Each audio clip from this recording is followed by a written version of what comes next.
Hello everyone. Blood collection tubes may seem basic, but choosing the right one is crucial for the accurate lab results. In this video, I am going to discuss about what are the color tubes available, what are the additives which are coated, and what are the uses of each tubes. This is very highly important in the cases of your internship practice as well as in NEET PG examination. The tubes available are red, blue, yellow, green, purple and grey. The red Vacuitainer is a plain one and remaining all other is coated with some of the additives. The additives are most commonly anticoagulant substances. Why anticoagulants? It should not be clotted in the way between the collection site and the laboratory. The Vacuitainers are coated with anticoagulants.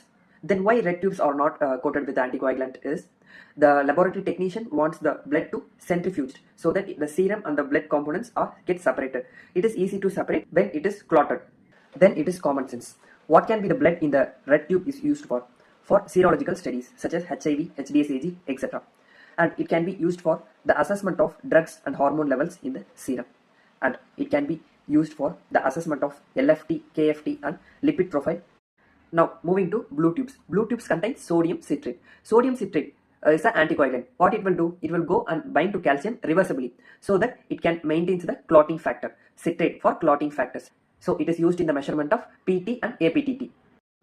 Then moving to yellow tubes. Yellow tubes contains a special substances known as SPS, sodium polyenanthol sulfonate. Otherwise, save pathogens securely.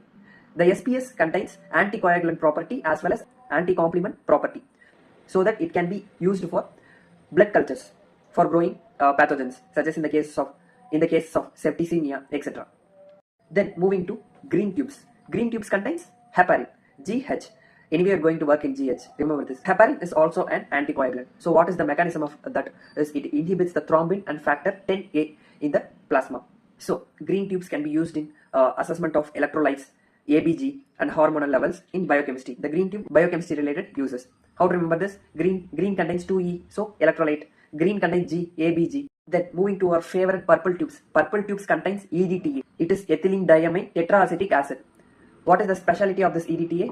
It preserves the cell morphology so that every pathologist will like the purple tubes because they wanted to study the cells. So what are the things it can be used? It can be used for peripheral blood smears and assessment of ESR, CRP, reticulocytes count, hemoglobin. Moving on to very interesting gray tube. The gray tube contains two components in it. One is sodium fluoride and another one is potassium oxalate. The sodium citrate is having an anti-glycolytic property and potassium citrate is having an anticoagulant property. 2 in 1. This is common sense, anti-glycolytic property, so it can be used for assessment of blood sugars, blood glucose estimation, lactate estimation, alcohol estimation. If you found this video was informative, follow me for more such medical contents. Thank you.